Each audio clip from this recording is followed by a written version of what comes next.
Assalamualaikum warahmatullahi wabarakatuh.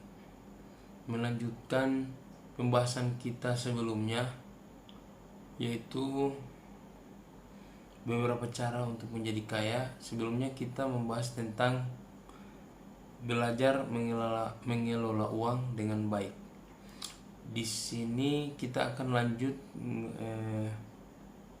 berinvestasi dalam aset yang stabil. Kira-kira seperti apa itu berinvestasi di aset yang stabil? Di sini dijelaskan ada 6. Yang pertama yaitu melakukan riset dan mempelajari tentang pasar dan aset yang ingin dibeli. Kemudian yang kedua, berkonsultasi dengan ahli keuangan atau profesional investasi. Yang ketiga, menentukan tujuan dan jangka waktu investasi. Yang keempat, mengelola risiko dengan cara mendiversifikasikan portofolio. Yang kelima, menyisihkan uang untuk berinvestasi secara berkala dan konsisten. Yang keenam, memantau dan memperbaharui strategi investasi secara berkala. Jadi saya ulangi lagi, untuk berinvestasi dalam aset yang stabil, yaitu di sini dikatakan melakukan riset dan mempelajari tentang pasar dan aset yang ingin dibeli. Jadi kita harus melakukan riset dan mempelajari pasar, sehingga kita bisa menentukan aset apa yang akan kita beli. Yang kedua, berkonsultasi dengan ahli keuangan atau profesional investasi. Jadi kita berkonsultasi dengan orang-orang yang lebih mengetahui bagaimana cara berinvestasi yang baik dan benar. Kemudian yang ketiga, menentukan tujuan dan jangka waktu investasi. Yang keempat, mengelola risiko dengan cara mendiversifikasi portofolio. Yang kelima, menyisihkan uang untuk berinvestasi secara berkala dan konsisten.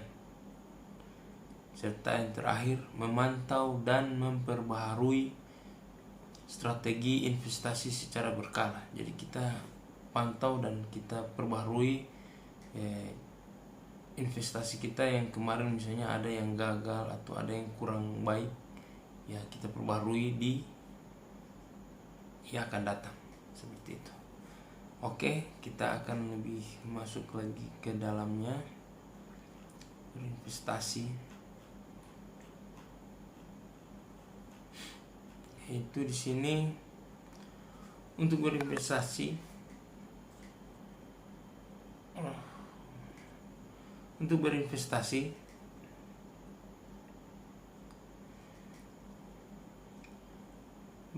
melakukan riset dan mempelajari tentang pasar dan aset yang ingin dibeli, yaitu pertama, sebentar guys.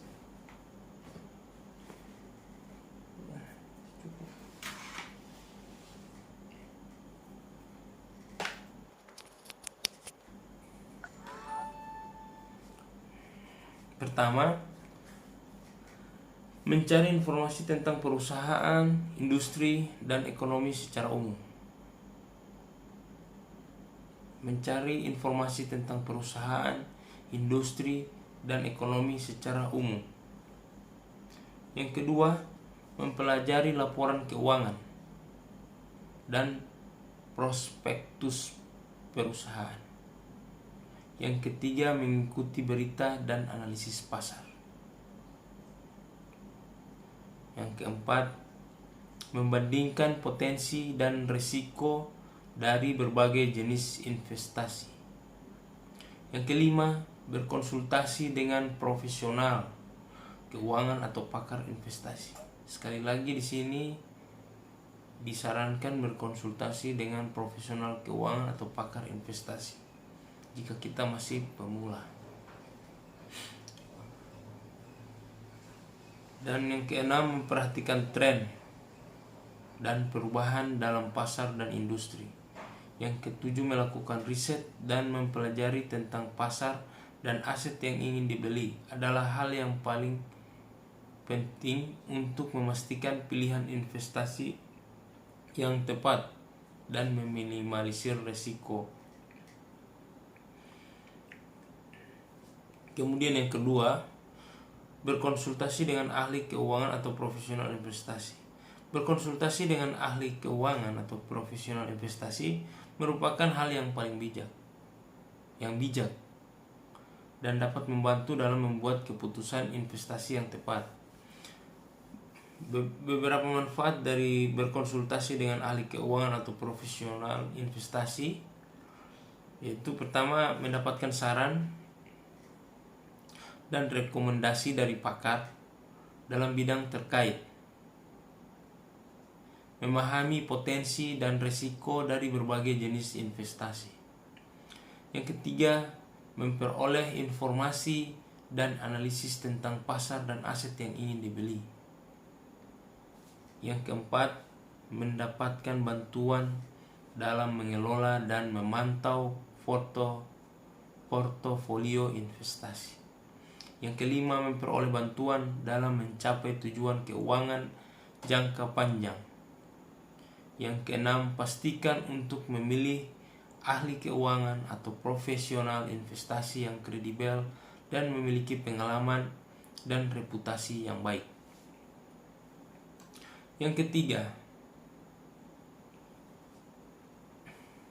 menentukan tujuan dan jangka waktu investasi. Dalam menentukan tujuan dan jangka waktu investasi adalah hal penting dalam membuat keputusan investasi yang sukses. Beberapa hal yang perlu diperhatikan dan menentukan tujuan dan jangka waktu investasi yaitu tujuan keuangan jangka panjang seperti pensiun, dana darurat, atau pendidikan anak. Yang kedua, berikutnya, jangka waktu yang realistis dan sesuai dengan tujuan keuangan. Yang ketiga, pemahaman tentang risiko dan potensi hasil dari berbagai jenis investasi. Keterbatasan modal dan kebutuhan dana tunai jangka pendek. Diversifikasi portofolio untuk meminimalisir risiko. Di sini saya kurang mengerti dengan maksud dari diversifikasi portofolio. Jika ada yang mengetahui maksudnya, tolong jelaskan di komentar. Terima kasih. Kemudian yang berikutnya, menentukan tujuan dan jangka waktu investasi yang jelas dan realistis. Membantu dan membuat keputusan investasi yang tepat dan memastikan bahwa portofolio investasi memenuhi kebutuhan keuangan jangka panjang. Kemudian yang keempat, mengelola risiko dengan cara mendiversifikasi portofolio. Di sini dijelaskan, ternyata di sini dijelaskan apa itu diversifikasi portofolio. Maksudnya adalah strategi investasi yang membantu mengelola risiko dengan memperkenalkan berbagai jenis aset ke dalam portofolio. Adapun manfaatnya yaitu pertama, meminimalisir dengan menyebar investasi di beberapa jenis aset yang berbeda.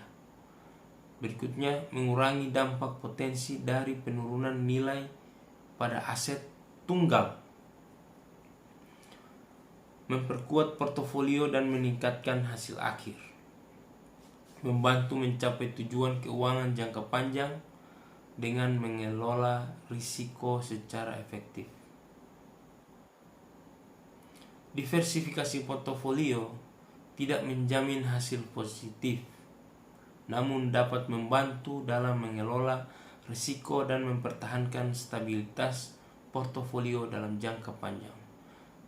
Selalu perhatikan untuk melakukan riset dan mempelajari berbagai jenis aset sebelum membuat keputusan investasi. Dan kembali lagi, berkonsultasi dengan ahli keuangan atau profesional investasi yang juga dapat membantu dalam membuat keputusan investasi yang tepat. Kemudian yang kelima, menyisihkan uang untuk berinvestasi secara berkala dan konsisten. Saya ulangi, menyisihkan uang untuk berinvestasi secara berkala dan konsisten.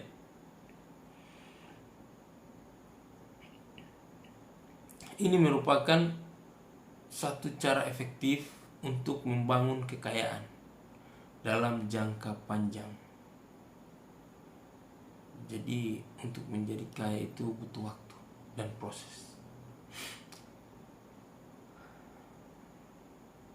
Manfaatnya yaitu mempermudah mencapai tujuan keuangan jangka panjang seperti pensiun atau membeli rumah. Mengoptimalkan potensi keuntungan dengan memanfaatkan efek compounding. Compounding di sini dimaksudkan yaitu pengumpulan keuntungan. Kemudian mereduksi risiko investasi dengan membagikan investasi dalam waktu yang lebih lama. Jadi di sini dikatakan semakin lama investasi itu, maka risikonya semakin kecil. Kemudian menghindari membeli aset. Ya, ini perlu kita perhatikan bahwa menghindari membeli aset pada saat harga tinggi. Jadi kita harus lihat apa ini harga tinggi atau harga rendah. Saya ulangi, menghindari membeli aset pada saat harga tinggi dan membeli lebih banyak aset pada saat harga rendah dengan membeli secara berkala. Kemudian mengurangi tekanan finansial dan mempermudah perencanaan keuangan dengan menyisihkan uang secara berkala. Pastikan untuk mempertimbangkan tujuan keuangan dan profil risiko sebelum memutuskan berinvestasi. Berkonsultasi, di sini lagi dikatakan berkonsultasi dengan ahli keuangan atau profesional investasi dapat membantu dalam membuat rencana investasi yang sesuai dengan kebutuhan Anda. Kemudian yang keenam, memantau dan memperbaharui strategi investasi secara berkala. Memantau dan memperbaharui strategi investasi secara berkala sangat penting untuk memastikan bahwa investasi Anda berjalan sesuai dengan tujuan dan rencana yang ditetapkan. Adapun manfaatnya yaitu di sini maksudnya manfaat dari memantau dan memperbarui strategi investasi secara berkala. Menyesuaikan dengan perubahan pasar dan ekonomi yang terjadi. Memastikan bahwa investasi tetap sesuai dengan tujuan dan profil risiko yang ditetapkan. Menguji keberhasilan dan mengidentifikasi area yang perlu ditingkatkan. Membuat perubahan pada strategi investasi seiring dengan perubahan dalam situasi finansial kebutuhan Anda. Mempertahankan kendali dan kepercayaan dalam investasi Anda. Ingatlah bahwa investasi memerlukan waktu dan kesabaran. Jangan terburu-buru membuat keputusan investasi yang tidak didasarkan pada informasi dan riset yang cukup. Berkonsultasi dengan ahli keuangan atau profesional investasi dapat membantu Anda memantau dan memperbaharui strategi investasi dengan benar. Kemudian cara untuk menjadi kaya berikutnya, yaitu menjaga biaya hidup rendah dan menghemat uang.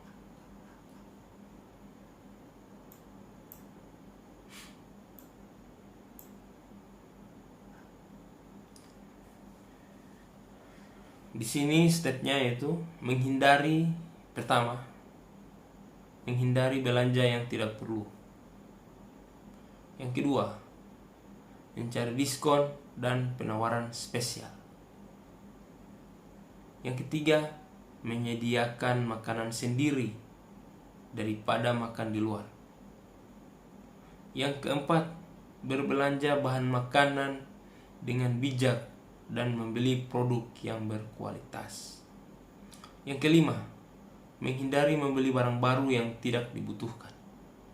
Yang keenam, mencari alternatif transportasi yang lebih hemat biaya.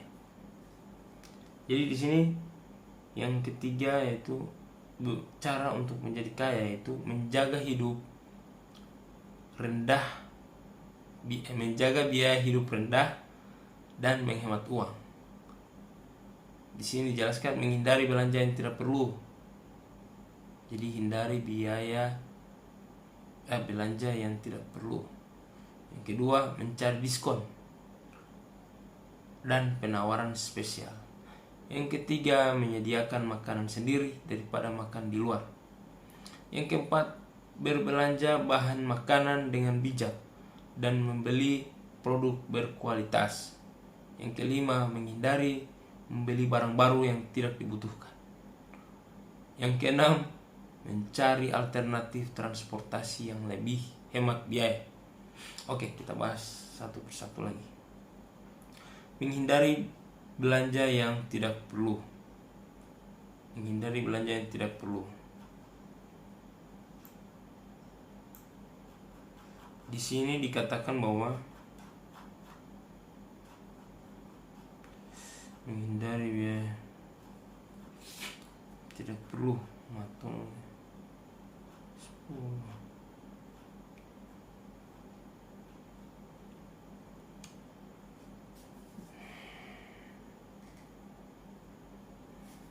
Menghindari belanja yang tidak perlu merupakan cara yang efektif untuk menghemat uang dan membantu Anda memperoleh kekayaan.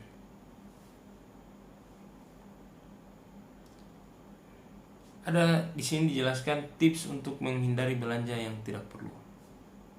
Oke, seperti yang dikatakan sebelumnya, yaitu membuat daftar belanja dan berpegang teguh pada rencana tersebut. Jadi membuat daftar belanja itu penting. Dan yang lebih penting adalah memegang teguh pada rencana tersebut. Yang kedua, membandingkan harga dan memastikan bahwa barang yang dibeli memiliki nilai yang baik. Yang ketiga, menghindari membeli barang yang hanya dipakai sekali atau jarang dipakai. Jadi hindari membeli barang-barang yang hanya dipakai sekali atau mungkin jarang dipakai. Berpikir 2 kali. Jadi setelah itu berpikir lagi sebelum membeli barang mahal atau lux.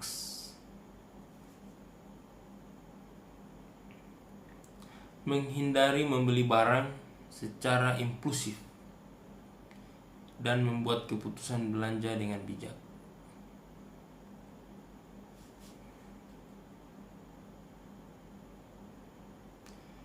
Nah, di sini dijelaskan kembali bahwa menghindari belanja yang tidak perlu dapat membantu Anda untuk menghemat uang dan lebih berfokus kepada tujuan finansial yang jangka panjang.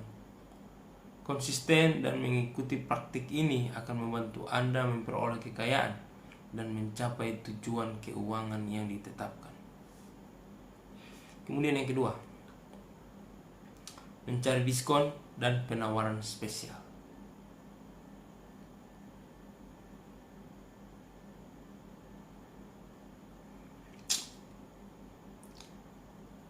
Mencari diskon dan penawaran spesial merupakan salah satu cara untuk memperoleh nilai terbaik dari setiap belanja dan menghemat uang. Berikut beberapa cara untuk menemukan diskon dan penawaran spesial. Jadi di sini hanya dijelaskan secara umum. Gunakan kode promo atau kupon saat berbelanja online. Saya rasa Anda lebih tahu. Bandingkan harga dan beli barang dari toko yang menawarkan harga yang terbaik. Jadilah anggota program loyalty dan memanfaatkan poin dan penawaran khusus. Di sini kayaknya loyalty itu kayak membership. Jadi jika ditawarkan menjadi membership, ya ikut saja. Karena itu pasti ada diskon-diskonnya atau dapat poinnya dan mendapatkan penawaran khusus member begitu. Jadi ketika pergi ke satu supermarket dan disitu ada membernya, ya masuk saja. Itu salah satu keuntungan juga. Tunggu periode diskon. Jadi dalam 1 tahun itu, dalam beberapa bulan itu ada periode-periode diskon. Jadi kita harus lebih tahu bulan-bulan apa akan ada diskon besar-besaran atau akan ada diskon untuk belanja ini. Jadi kita sudah menyiapkan uang itu untuk persiapan diskon tersebut. Biasanya hari belanja online atau liburan, mungkin seperti Desember atau Juni, kira-kira seperti itu. Kemudian ikuti toko dan brand yang sering dibeli melalui email atau medsos untuk mengetahui penawaran spesial. Jadi jika Anda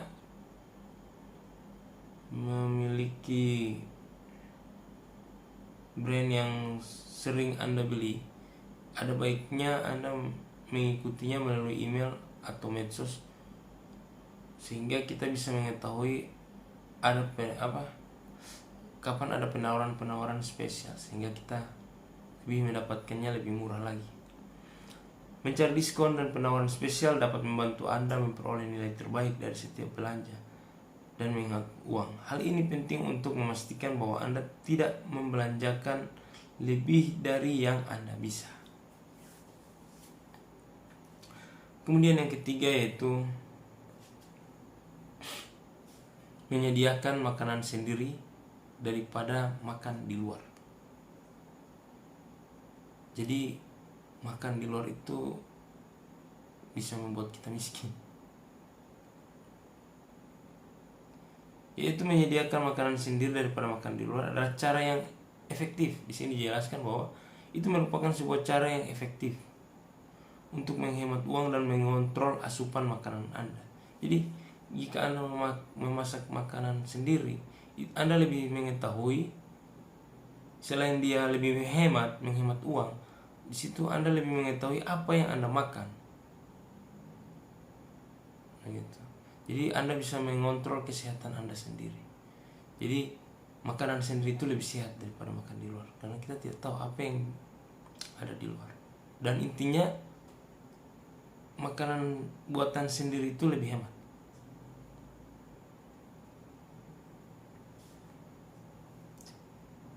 Manfaatnya itu dari memasak makanan sendiri, di sini dijelaskan bahwa pertama, biaya lebih rendah dibandingkan dengan makan di luar. Kemudian Anda bisa mengontrol bahan-bahan dan asupan nutrisi. Anda dapat membuat makanan yang lebih sehat dan bergizi. Anda dapat menghemat waktu dan usaha dengan memasak makanan untuk beberapa hari sekaligus. Jadi misalnya kita masak pagi, bisa makan sampai siang, dari pagi siang. Kalau kita belikan ya banyak, mungkin ada yang sampai malam juga. Menyediakan makanan sendiri dapat membantu Anda menghemat uang dan menjaga kesehatan Anda. Jadi di sini disarankan Anda memasak di rumah sendiri, sehingga itu bisa menghemat dan lebih sehat. Hal ini juga membantu Anda mengelola biaya hidup dan memastikan bahwa Anda tidak membelanjakan lebih dari yang Anda bisa. Kemudian yang keempat, berbelanja bahan makanan dengan bijak dan membeli produk berkualitas. Berbelanja bahan makanan dengan bijak dan membeli produk berkualitas dapat membantu Anda menghemat uang dan memastikan bahwa Anda memperoleh nilai terbaik untuk uang Anda.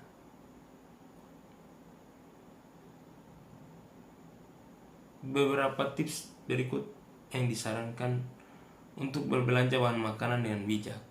Di sini dijelaskan juga.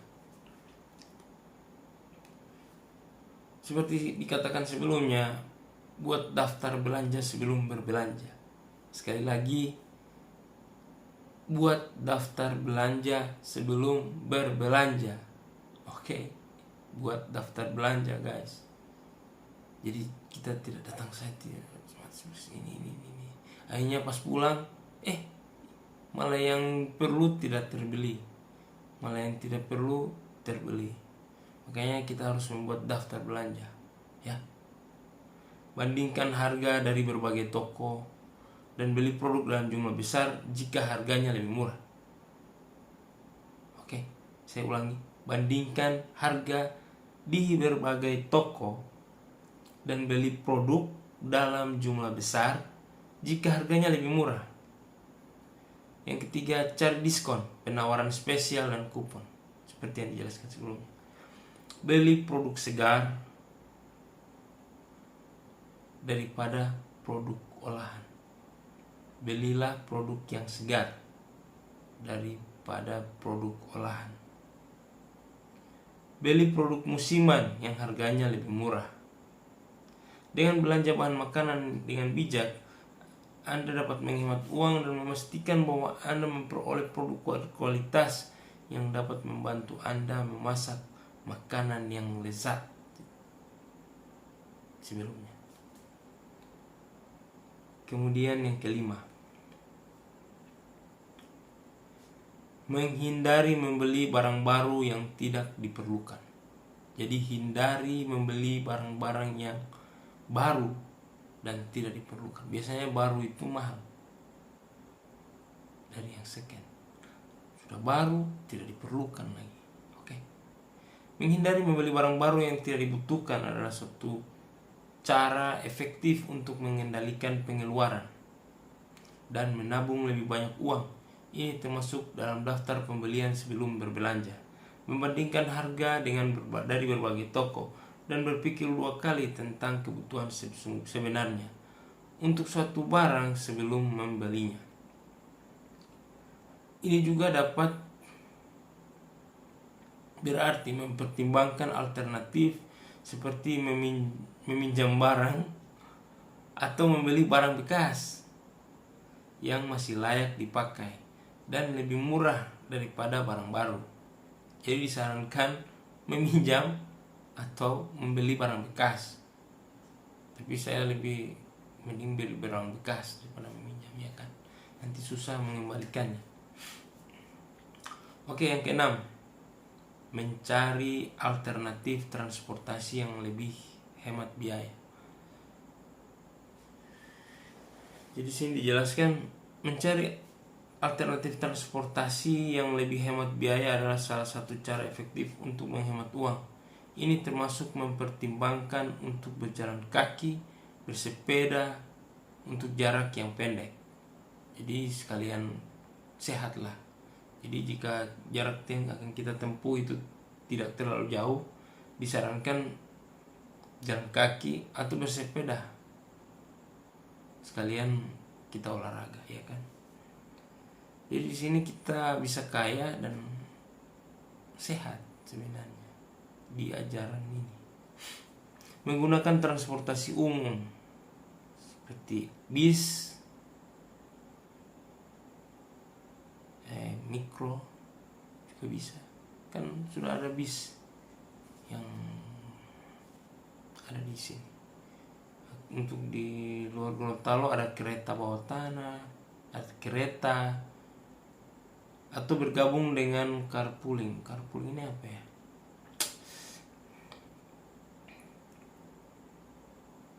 Ini juga dapat berarti mempertimbangkan untuk memiliki kendaraan yang lebih efisien bahan bakar atau membagi biaya bahan bakar dengan teman atau keluarga jika memungkinkan. Oh ya, ada juga Grab atau sejenisnya. Jika memungkinkan, Anda juga dapat mempertimbangkan untuk bekerja dari rumah. Jadi di sini kita disarankan untuk bekerja dari rumah untuk menghindari biaya transportasi. Dan kebanyakan orang itu sekarang banyak yang sukses bekerja dari rumah.